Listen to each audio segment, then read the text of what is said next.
My name is Donna Atwood and I'm 33.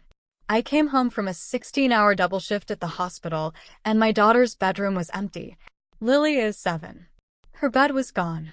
Half the stars we had painted on her ceiling had been rolled over in gray primer. For a few seconds, I stood in the hallway and thought something terrible had happened to her. Then I understood. She hadn't gone missing. She had been moved out like a couch nobody wanted.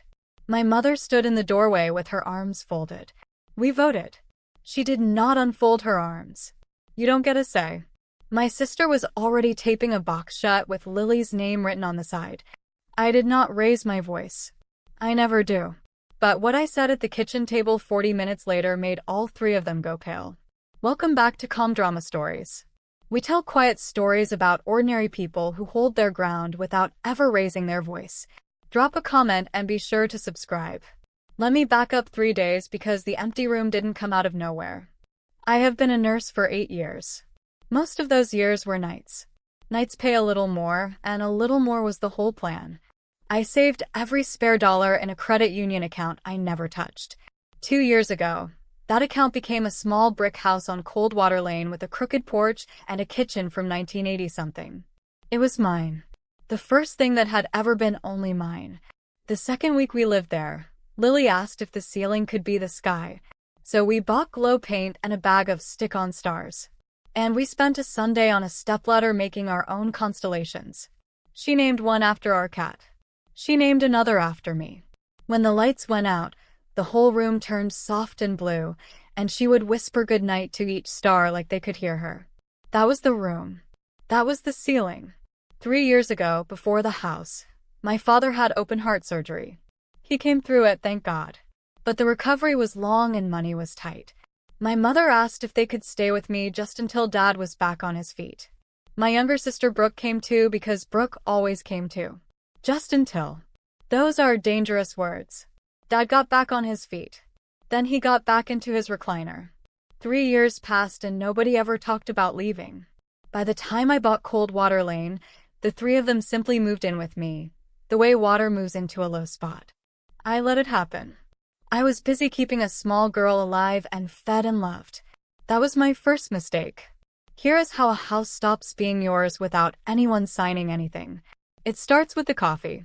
My mother rearranged my cabinets the first week, so the mugs were where she liked them. Then the calendar on the fridge became her calendar. Then the good chair at the dinner table became my father's chair. And you learn not to sit in it. By the second year, my mother had a word she used for everything. Family. We don't keep score in this family, she would say while keeping score. We share everything in this family, she would say, sharing my groceries. She said it the way some people say a prayer, like the words themselves made a thing true. And I let her because correcting her cost energy I did not have. After a 13-hour shift, you do not pick a fight about mugs. Brooke was 29 and trying to be famous. She had a ring light, a tripod, and a phone full of videos nobody watched. Wellness, she called it, home and harmony. She filmed herself folding towels and talking about intention. The account had 400 followers and 3 of them were my mother's bridge friends. Brooke needed a real space. She said that a lot. A real space to film. A real space to grow the brand. She would look around the small house when she said it, the way a person looks at a parking spot they intend to take. My father said almost nothing. He watched his shows and let my mother speak for him. He had become a man-shaped silence in a recliner. I told myself it was temporary. I told myself that for 3 years. Lily and I had our room of stars. I thought at least that was safe. The Tuesday before the double shift, we had spaghetti for dinner. That detail stuck with me. Spaghetti, garlic bread, a normal Tuesday. Brooke set down her fork and said it like a weather report. I've been thinking about the studio thing. My mother nodded before Brooke even finished, the way you nod at a plan you already know. I just need a real space. Brooke spread her hands like it was the most reasonable thing. Good light. A door that closes. Her eyes drifted down the hall toward the only door that mattered to me. That's Lily's room. I kept my voice flat. It's a big room for one little kid, Brooke said, and she's barely in it during the day.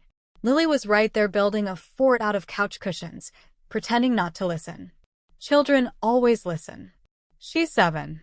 I set my glass down. She's supposed to be at school during the day. My mother folded her napkin into a neat square. Donna, nobody is deciding anything tonight. We're just talking as a family. There it was again. Family. The word that always came right before someone took something. I kept my voice level. The answer is no. It's her room. Brooke rolled her eyes and looked at our mother. And our mother gave her a small, patient smile. The smile said, "Don't worry." The smile said, "Leave it to me." I should have understood that smile. I was tired and I missed it. Later, I tucked Lily in. She held Biscuit, the gray stuffed rabbit she'd had since she was 2, missing one button eye. "Mama, can we add more stars when you're home?" she asked. "Of course, baby." I traced one of the painted stars above her bed. "All the stars you want." She fell asleep under our painted sky. I had a double shift the next day. I kissed her head and went to pack my bag. Morning came too early, the way it always does after a short night. I worked at St. Bridges, the regional hospital, 20 minutes up Route 9. A double shift meant I'd leave before Lily woke and come home after she slept. I hated those days. I worked them anyway because the mortgage did not care how I felt. I got dressed in the dark. My badge hung on its blue lanyard by the door where it always hung. Donna Atwood, RN. I put it over my head, and the little laminated card settled against my chest like it weighed something. Lily woke up just enough to find me before I left. She padded into the kitchen in her socks, hair everywhere, Biscuit dangling from one hand. "Are you working the long one?" she asked. "The long one. But Grandma will get you from school." She wrapped both arms around my waist and squeezed. "Paint more stars when you're home, Mama," she said into my scrubs. "I promise." I kissed the top of her head. "Be good. I love you to the moon." To the moon and the dog star. That was our thing. I left at 6:15. The sky was the color of dishwater. I remember the house in my mirror, small and quiet, my whole world asleep inside it. By noon, my phone started buzzing in my locker. I couldn't answer it. I was in a trauma bay with a man whose heart was trying to quit. And there is no pausing that. Buzz, buzz, buzz. 3 calls from my mother. 2 texts from Brooke. 1 from a number I didn't know. I told myself it could wait 1 more hour. People who don't work in hospitals don't understand. Some hours you simply cannot have your phone. That hour cost me. We lost the man with the failing heart. And then we got him back twice. By the time he was stable and upstairs, 2 hours had passed and my hands were still shaking. The good kind of shake, the kind that means you did the work right. That is who I am when nobody is voting on me. I am steady. I am the calm in the loud room. It is the one thing I have always known how to be. Renata found me at the supply station, refilling my pockets. She's the charge nurse. 61, gray braid, no patience for nonsense. She has buried 2 husbands and raised 4 kids and seen everything twice. You look like a woman whose phone won't stop. Renata did not look up from the chart. My family, probably about a room. Family, Renata repeated, and she made the word sound like a diagnosis. Eat something before you call them back. You can't pour from an empty pot. I laughed because she was right. I ate a granola bar standing up. In the back of my mind, there was a folder. It lived in the bottom drawer of my dresser, a plain manila folder with my closing papers in it. The deed, the mortgage, the survey of the lot. I'd looked at it exactly once since the day I signed, the night I bought the house, when I sat on the bare floor and cried because the thing was finally mine. I didn't know yet that I would need it. I only thought of it the way you think of a fire extinguisher. Good to have. Hope you never do. I clocked the buzzing phone in my locker as a problem for later. Later came at 9:40 that night when I pulled into my own driveway and saw every light in the house burning. The front door was unlocked. Inside, the house smelled like fresh paint and packing tape. I walked down the hall to Lily's room and stopped in the doorway. Her bed was gone. Her dresser was gone. Half the ceiling, our sky, was streaked with gray primer, the stars drowning underneath. Brooke knelt in the middle of the floor with a tape gun, sealing a box marked Lily in black marker. A ring light stood in the corner, already plugged in, already glowing. Where's my daughter? My voice was very quiet. People who know me know that's the dangerous one. My mother appeared behind me in the hall, arms folded, chin up. She's with her father for a few days. She said she's fine. Travis hasn't seen her in 5 months. He's still her father. My mother lifted her chin a little higher. We talked it over. All of us. We voted. You don't get a say. We voted. You don't get a say. I have replayed those 8 words more times than I can count. Said in my own hallway about my own child, in front of my own daughter's boxed-up life. Brooke didn't even look up from her tape gun. It's actually a really good room for filming. The light is amazing in the afternoon. I looked at the gray streaks where the stars used to be. I looked at the box with my child's name on it. I felt something in my chest go cold and clear and very, very still. People expect a mother to scream here, to throw something, to melt down. I didn't.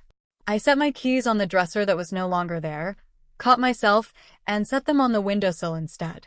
Okay, tell me exactly what you all decided. Here is a thing I learned in the trauma bay. When everything is on fire, you slow down. You ask questions. You find out what is actually true before you touch anything. So I did not scream. I asked, when did Lily leave? This afternoon, my mother said. Right after school. Travis picked her up. Did anyone call me? We tried. You didn't answer.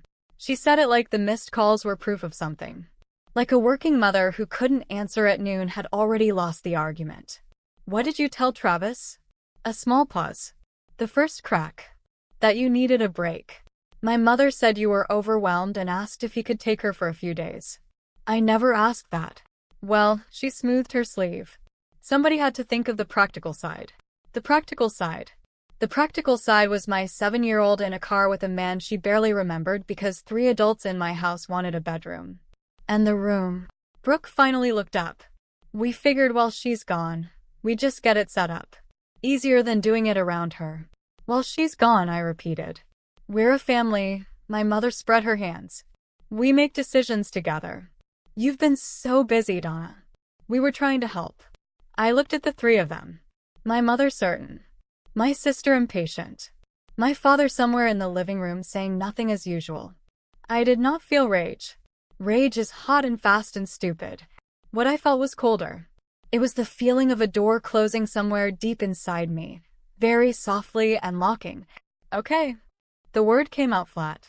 Thank you for explaining. Then I picked up biscuit from the half-packed box, walked to my car, and called the only number that mattered. Travis answered on the second ring, which surprised me.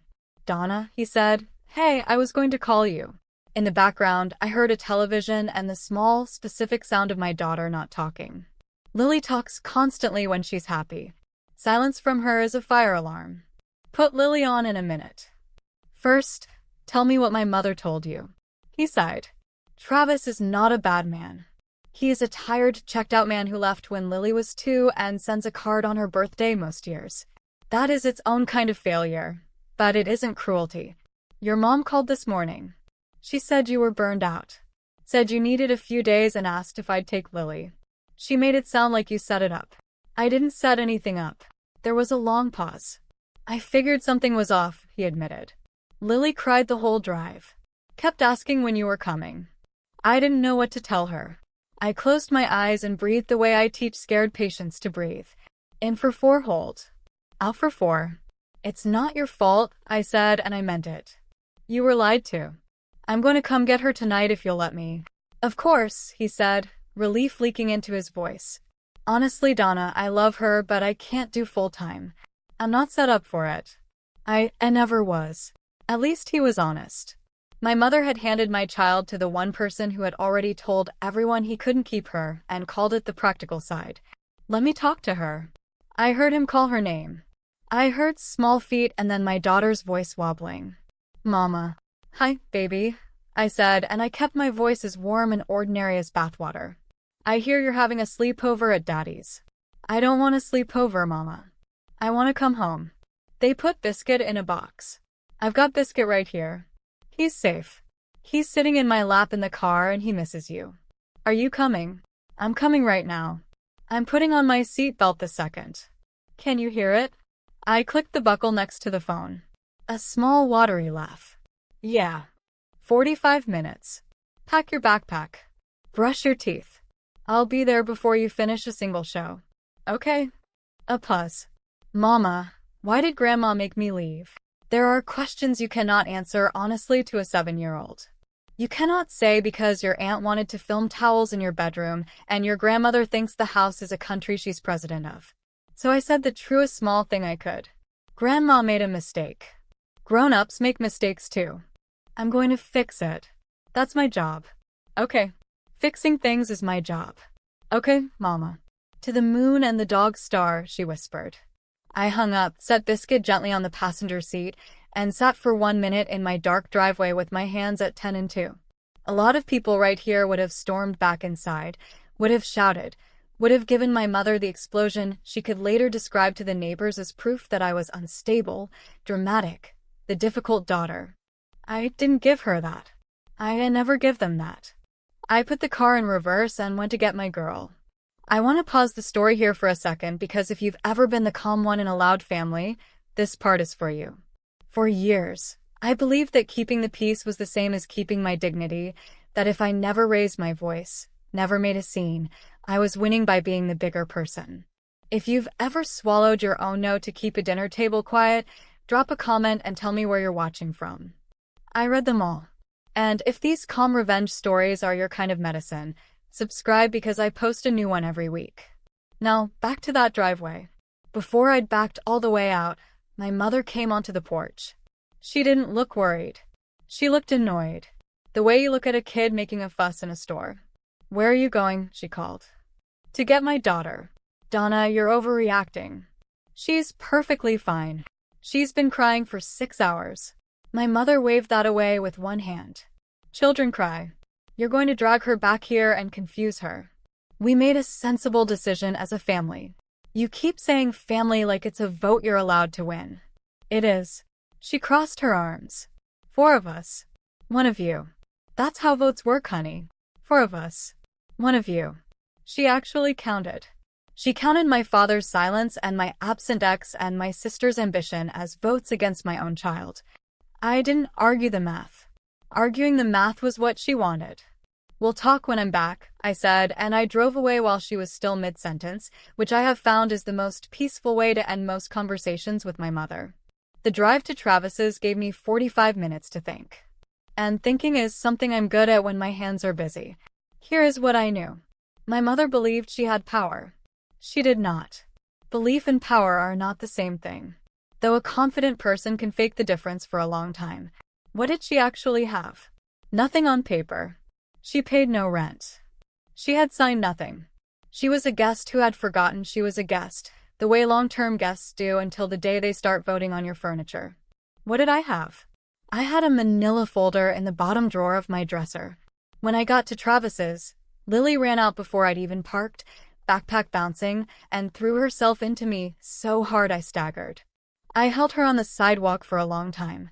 Travis stood in the doorway looking guilty and relieved at once. He carried her bag to the car without being asked, which was the most fatherly thing he'd done in years. I'm sorry, he said, for believing it. I know. Take her to the zoo sometime on purpose, not because someone tricked you into it. He almost smiled. Yeah. Okay. On the drive home, Lily fell asleep before we hit the highway, Biscuit tucked under her chin. I drove with one hand and held her socked foot with the other. That's when the plan finished forming. Not a fight. I am bad at fights and I find them undignified. What I was going to give my family was a correction. Quiet, complete, and impossible to vote against. But first, I needed to know exactly where I stood. And for that, I needed to make a phone call I'd never imagined making about my own mother. I carried Lily inside at 11 that night and put her to sleep in my own bed since hers no longer existed. She didn't wake. I stood in the doorway of her stripped room for a while, looking at the gray ghosts of our stars. In the morning, the house performed normal at me. My mother made pancakes as if pancakes were an apology that didn't require words. Brooke scrolled her phone. My father read the back of the syrup bottle. Then my mother slid something across the counter while I poured coffee. A glossy brochure, a bank logo. I've been looking into things, she said brightly. Did you know with everyone's income we could refinance? Get the whole family on equal footing. Make it official that we're all in this together. I set down the pot very carefully. Refinance whose house? Our house, Donna. This house. She smiled. It's silly that it's all on you. What if something happened to you? Where would we be? So that was the real shape of it. Not just a room, a foothold, a name on a paper. And the studio? I asked, keeping my tone light as weak tea. Brooke perked up. Oh, that's happening Saturday. I invited some collaborators for the reveal. A photographer's coming. It's going to be a whole launch Saturday. Saturday, my mother confirmed, pleased that I seem to be coming around. It'll be lovely. Mrs. Okafor is stopping by too. I told her all about Brooke's brand. I nodded slowly like a woman absorbing a plan she might agree to. Inside, I was making a list. Saturday witnesses, a photographer, a neighbor. If they wanted an audience, I thought an audience is exactly what this should have. I just had to make a couple of calls first. The thing that turned my stomach to stone was sitting on the kitchen counter the next afternoon, plugged in and unlocked. Brooke's tablet. She left it charging while she ran to buy backdrop fabric, the screen still glowing on a group chat. I am not a snoop. But the chat was named in cheerful letters Atwood House with a little house emoji. And I was not in it. My mother was in it. My father was in it. Brooke was in it. Even my Aunt Carol 2 states away was in it. Everyone named Atwood except the Atwood whose name was on the door. I read it standing up and the floor felt a long way down. It went back 6 weeks. 6 weeks. Messages about the room before that spaghetti dinner where they pretended to be just talking. Messages working out how to handle Donna. My mother had written word for word. We'll just present it as a family vote. She won't fight the whole family. She never does. She never does. My own mother knew my calm the way a hunter knows a deer trail. She had counted on it. My silence wasn't peace. To them, it was a green light. There was more. A photo my mother had sent of a printed document propped on this same counter. A quitclaim deed form half filled out with a sticky note. Get deed signed. Tell her it's for the fire insurance. For the fire insurance. She'd written a script to trick me out of my own house. I did not cry. I did not throw the tablet. I took out my own phone and photographed the screen. Every message, the deed form, all of it. Then I set the tablet back exactly where it had been, glowing innocent. Then I texted Renata one line. I need the name of that lawyer. That night after Lily was asleep, I sat on the floor of my closet, which is the one place in the house that locks, and I let myself feel it for exactly 10 minutes. 6 weeks. They had spent 6 weeks planning how to move my child out and themselves further in, and they had built the whole plan on me being too gentle to stop them. The betrayal wasn't the room. The room was just where it became visible. The betrayal was older. The betrayal was that they had studied my kindness and decided it was a weakness they could farm. When the 10 minutes were up, I stood, washed my face, and got practical. Practical is my native language. It's just that I'd been speaking everyone else's for 3 years. I made a list the way I do at work when a patient is crashing and panic isn't an option. 1. Get Lily safe and stable. Done. She was home in my bed under what was left of the stars. 2. Find out exactly what the law said. Belief versus power. I needed to know which one I actually held. 3. Do nothing visible until I knew. That was the hardest one. Every cell in me wanted to march out and confront them. But confrontation without footing is just noise. And they were experts at turning my noise into a story about poor, unstable Donna. Renata texted back a name and a number. Property and family. She's a pit bull in pearls. Tell her I sent you. I saved the contact. Patricia Vance, attorney. I looked at the name for a long moment. Then I looked through the wall toward the room where my mother slept, certain she had already won. You don't get a say, she told me. We would see about that. I called Patricia Vance on my lunch break the next day, sitting in my car in the hospital lot with the windows up. I told her the whole thing plainly, the way I give report at shift change. The house, the deed in my name only. The parents and sister who paid no rent, signed no lease, and had lived with me for 3 years. The vote. The child sent to her father without my consent. The group chat, the quitclaim form, and the fire insurance lie. She was quiet while I talked. Then she asked 3 questions. Your name and only your name is on the deed and the mortgage. Only mine. They've never paid you rent. No written agreement. Nothing. Not a dollar. And the child? You have sole legal custody. Sole custody. Her father has visitation he almost never uses. I heard her pen moving. All right then. Here is the truth and I want you to hold on to it. A family vote has no legal weight. None. You could hold a vote about who owns the moon. It would mean exactly as much. I let out a breath I think I'd been holding for 3 years. Legally, she went on, your parents and sister are what we call licensees. Guests you've allowed to stay. You can withdraw that permission. With proper written notice, they can be required to leave.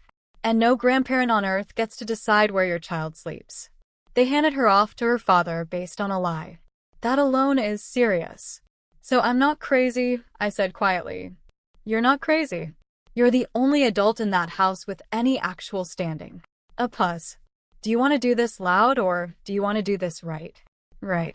Always right. Good, said Patricia Vance. Then let's get some papers in order. Lily woke up the next morning in my bed and forgot for about 4 seconds that anything was wrong. Then she remembered. Can I see my room? She asked. I'd hoped to fix it before she looked. I hadn't gotten the chance.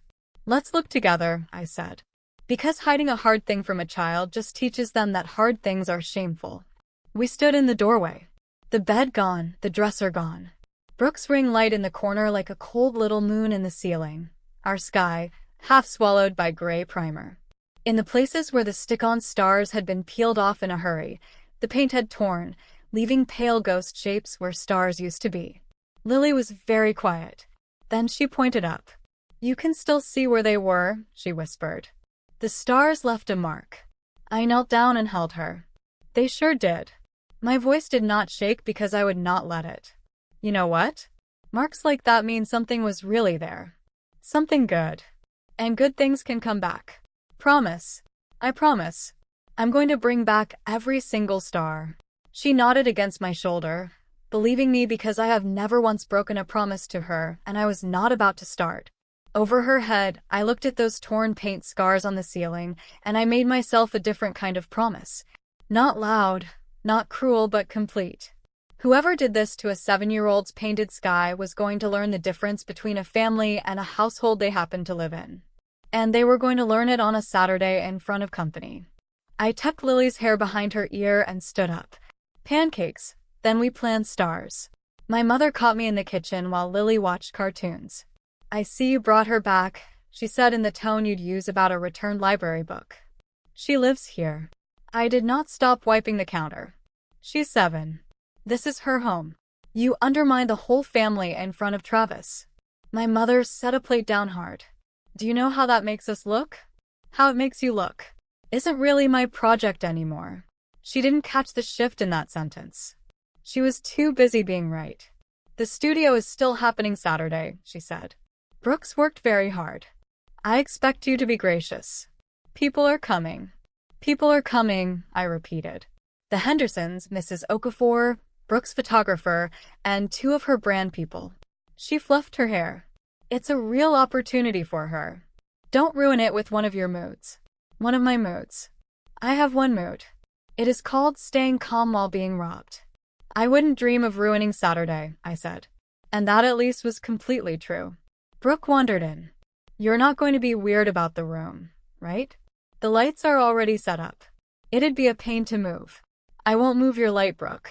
I would, in fact, not move her light. I would let her move it herself into a rental truck, but she didn't need that information yet. My mother smiled, satisfied, certain the storm had passed. She read my calm the way she always had, as surrender. Good. I knew you'd see sense. We're a family. There was that word again. The last time, I promised myself that she would get to use it on me like a leash. We'll talk Saturday. I spent the week being the most pleasant version of myself anyone in that house had ever met. I made coffee.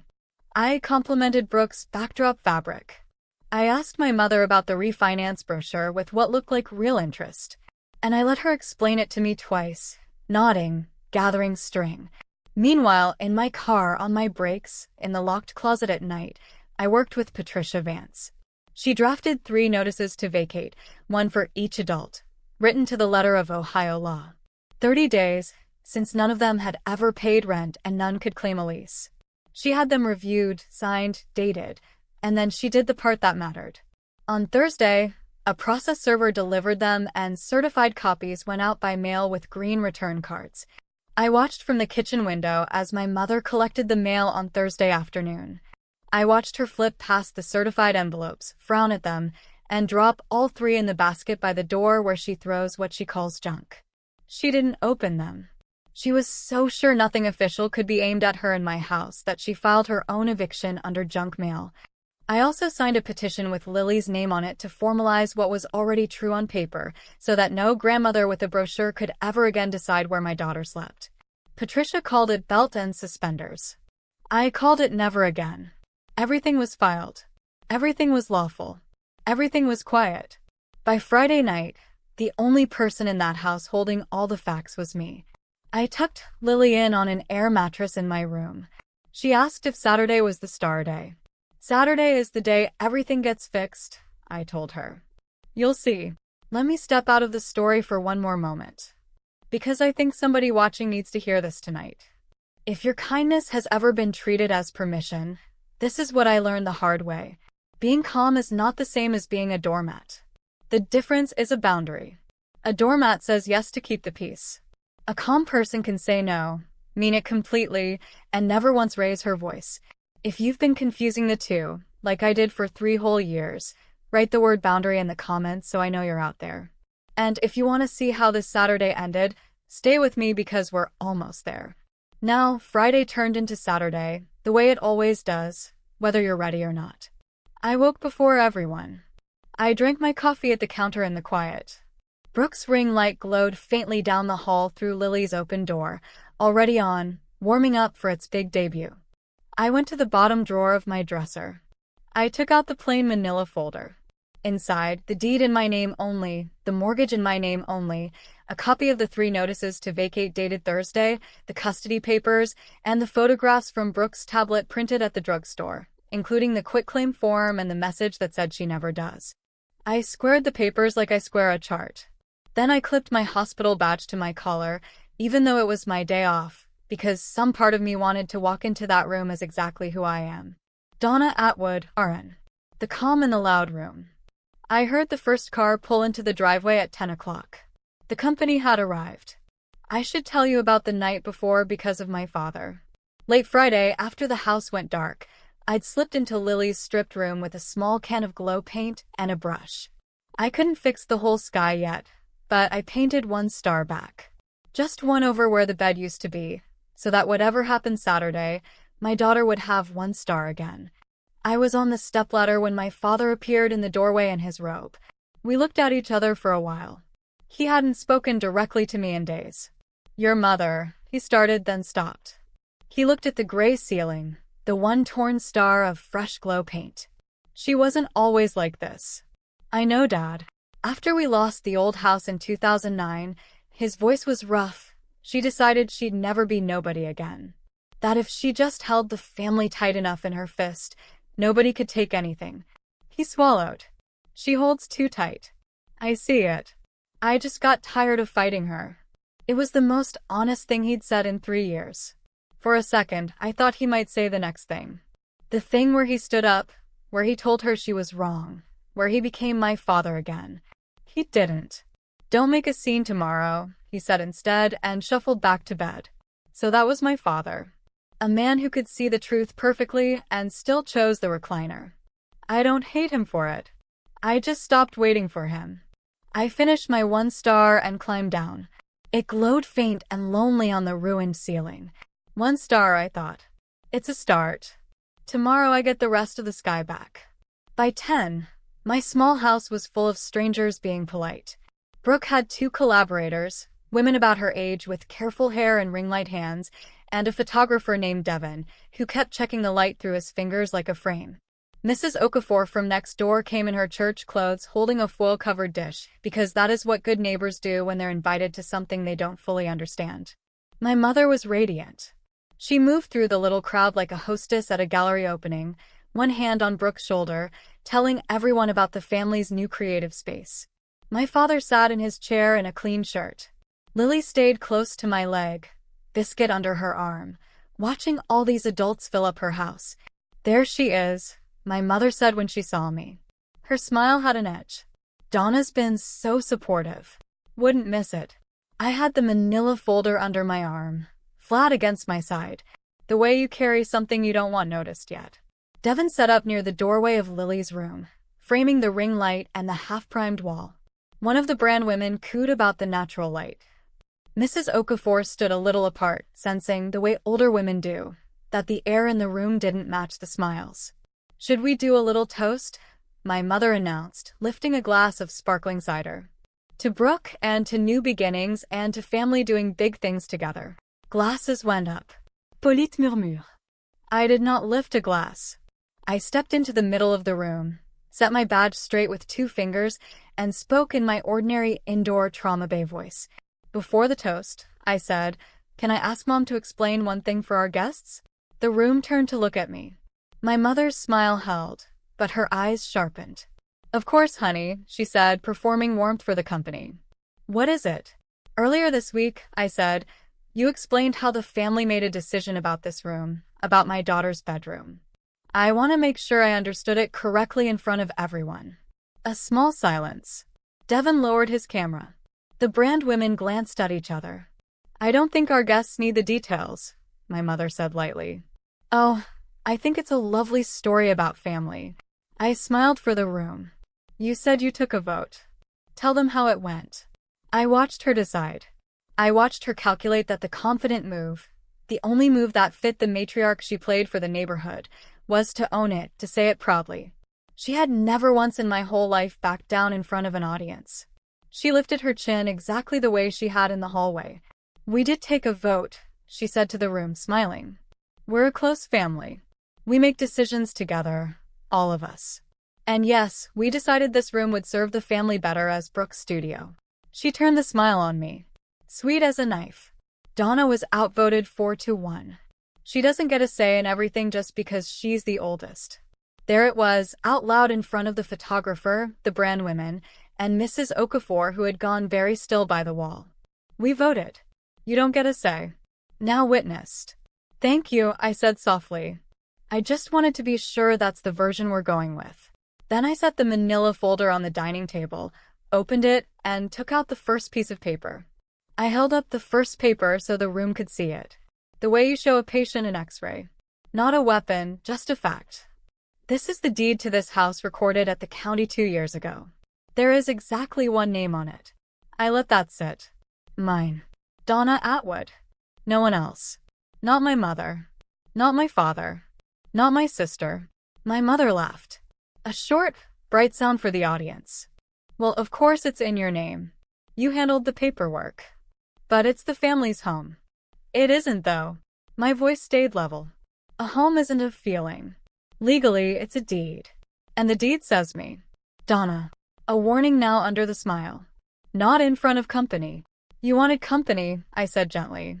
"You invited a photographer to my house to film a room you took from my child. Company is exactly what we have." Devon was very carefully not pointing his camera at anyone. The brand women had stopped pretending to look at the light. Mrs. Okafor set her foil dish down on the side table, freeing both her hands the way a person does when they realize they're a witness. "You always do this," my mother said, her voice climbing. "You make everything about ownership, about money, about you. After everything I've done for this family. I'm not finished." I reached into the folder. "Donna, stop this right now." She was loud now. The matriarch mask was slipping, the radiant hostess curdling into something hard. "I am your mother." "You are," I agreed. "And I'm Lily's." Hold that thought.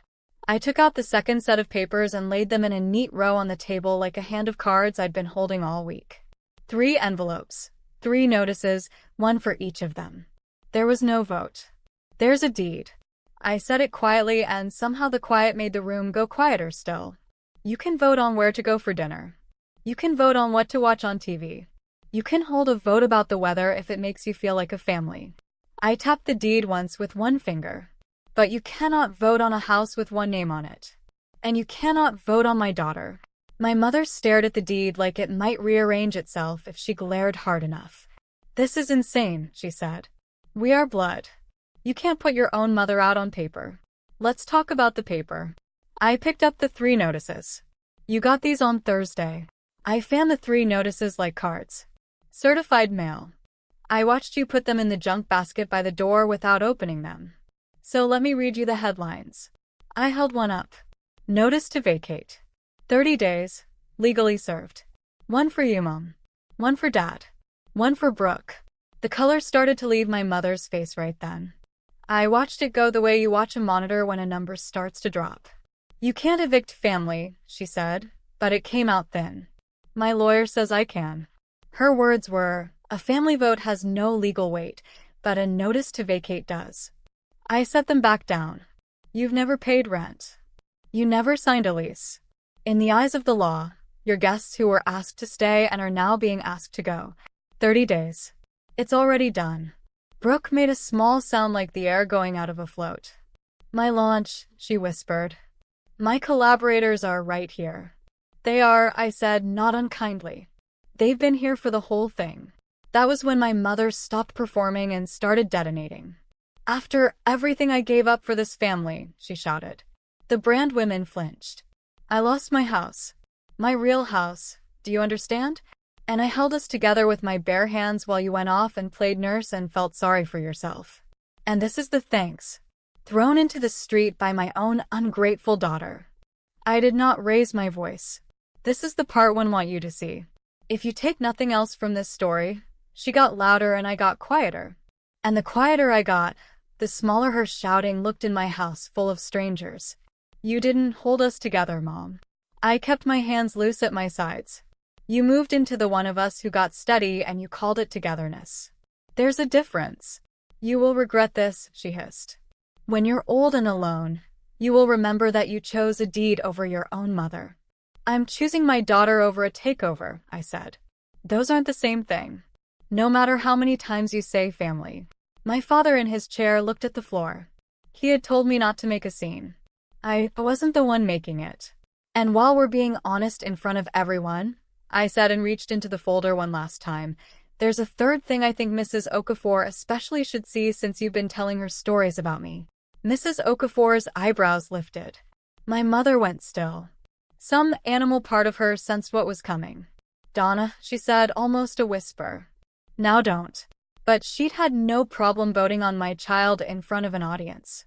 So I felt no need to protect her in front of one. I took out the last printed page, the quitclaim deed, half filled in her handwriting with the sticky note still photographed in the corner. "This is a quitclaim deed," I said, holding it up for the room. "It's the form you fill out to put someone's name onto a property. My mother started filling one out 2 weeks ago to add herself to my house." "That's a private family matter," my mother said quickly. Too quickly. "It would have been," I agreed, "if you hadn't photographed it for the group chat. The one I'm not in. The one named Atwood House." I looked at the brand women, at Devon, at the neighbor. She wrote a note to herself right here. It says, and I'm quoting, "Get Dee to sign. Tell her it's for the fire insurance." The room made a sound. Not a gasp exactly. The sound a room makes when it collectively decides whose side it's on. One of the brand women set down her cider and picked up her bag. "Brooke," she said carefully, "I think we're going to head out." "No, wait, the shoot," Brooke said, panic cracking her voice. "We can still do the shoot. This is just family stuff. It's not about the brand." But Devon was already coiling his cable. The light went off. The cold little moon in Lily's room died. "It's a beautiful space," Devon said to no one, the way people talk when they want to leave a room politely. "Good luck with everything." They filed out, the 2 women and the photographer, careful not to make eye contact with my mother, who stood in the middle of her gallery opening with nobody left to perform for. Mrs. Okafor was the last of the guests. She paused by me at the table. She looked at the deed, the notices, the quitclaim. Then she looked at Lily half hidden behind my leg with her rabbit. "You painted that child's stars," she said quietly. "I remember. You did right." She squeezed my arm and let herself out. Then it was just us, the family, so-called. Standing in the wreckage of a launch party, a torn ceiling down the hall, 3 opened futures on my dining table. My mother tried one more key in the lock, the oldest one. Tears. How can you do this to me? She wept. I'm your mother. A daughter is supposed to take care of her mother. I didn't rush to fix it the way I would have a year ago. I just waited until the worst of it passed. And then I said the thing I'd come to understand in a locked closet at midnight. Mom, I think you got so scared of being nobody that you tried to make yourself the center of a house that isn't yours. I'm sorry you were ever that scared. I really am. I kept my voice soft. But being afraid doesn't give you a vote on my child's bedroom, and it never ever gave you permission to send a 7-year-old away on a lie. Brooke needed the room, she said weakly. Brooke is 29. I did not raise my voice. Lily is 7. I will not strip a child to stage an adult's hobby. Not in my house. Not while I'm breathing. I crouched down to Lily's level and tucked her hair back. This is my daughter, I said, looking up at all three of them. She is not a line item. She is not a vote. Nobody in this family gets a say over where she sleeps ever again. That part is finished. My father finally said something. Marin, sit down. It's over. And my mother, who had ruled that house with a word, looked around at the empty room, the dead light, the papers, and the 3 pale faces in the mirror over the buffet, and she had nothing left to say. That is the moment from the title, the one some of you have been waiting for. My parents and my sister went pale. Not because I'd shouted. I never shouted. They went pale because the story they had told themselves, the one where they were a family and I was a vote they could win, had just been replaced calmly and completely with a stack of paper that did not care how anyone felt. The deed didn't care that they were blood.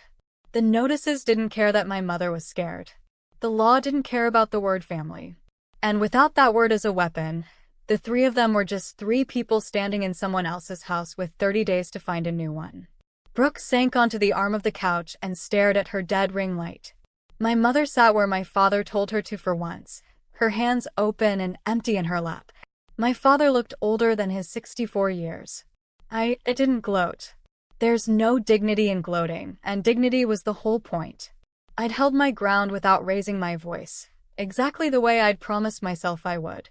I closed the manila folder. I left the papers on the table for them to read in their own time. Then I did the only thing that actually mattered.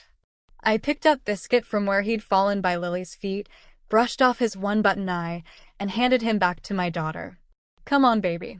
Let's go pick paint colors.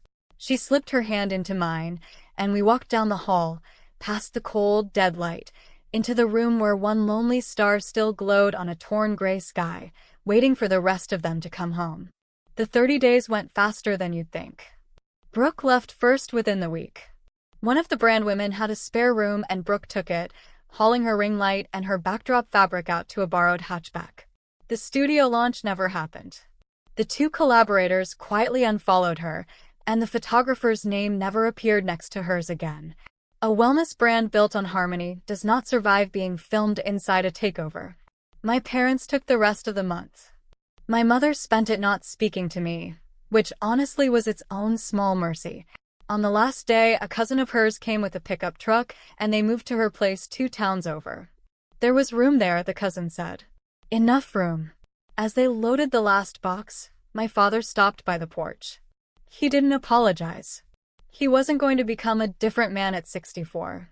But he looked at me for a long moment, and he nodded once. Slow. You did right, Donna, he said. The same words as the neighbor. Maybe the only true thing left in him. Take care of yourself, Dad, I said. And I meant it. Then the truck pulled away and the house was quiet in a way it hadn't been in 3 years. Not empty, quiet. There's a difference. The same as there's a difference between a doormat and a calm woman. For the first time since I'd signed the deed, the house was actually mine. I changed the locks that afternoon, not out of spite, but out of arithmetic. The old keys belonged to a house that no longer existed. The custody petition went through without a fight. On paper now, in ink in a courthouse, the answer to who decides where Lily sleeps is one name. Mine. No vote can ever touch it again. And the ceiling. That first free weekend, Lily and I bought glow paint and a fresh bag of stars. We rolled clean white over the gray primer, and when it dried, we put the sky back, star by star. She named one after the cat again. She named one after me. We added a new one just for that night, low near the window. What's that one? I asked. That's the home star, she said. So we always know where it is. Biscuit sat on her new bed and supervised. My mother called once about a month later. She didn't apologize either. She said she'd forgiven me, which is a thing people say when they cannot say sorry. She asked when she could see Lily. I didn't slam the door. I'm not built that way. And Lily deserves grandparents who can earn their way back. You can see her, I said. I did not soften it and I did not sharpen it. Here with me. When you can be in this house without trying to run it. She didn't like the terms, but terms are how you keep a door open and your dignity at the same time. It's a start. Like one painted star. People think the strongest thing you can do is shout. It isn't. The strongest thing I ever did, I did in a soft voice in my own dining room with a sheet of paper in my hand and my daughter holding my other one. There was no vote. There was a deed. And the deepest lesson I carry from that Saturday is this. A boundary is not cruelty. Silence is not the same as surrender. And the people who mistake your kindness for permission are simply the ones who have never seen what your kindness was protecting all along. A house has one name on the door. So does a mother's love. That's my story. One double shift, one stripped room, and one quiet sentence that put a whole house back in order. If it reminded you to protect what's yours without ever raising your voice, share it with someone who needs it. Drop a comment, hit subscribe, and I'll see you in the next one.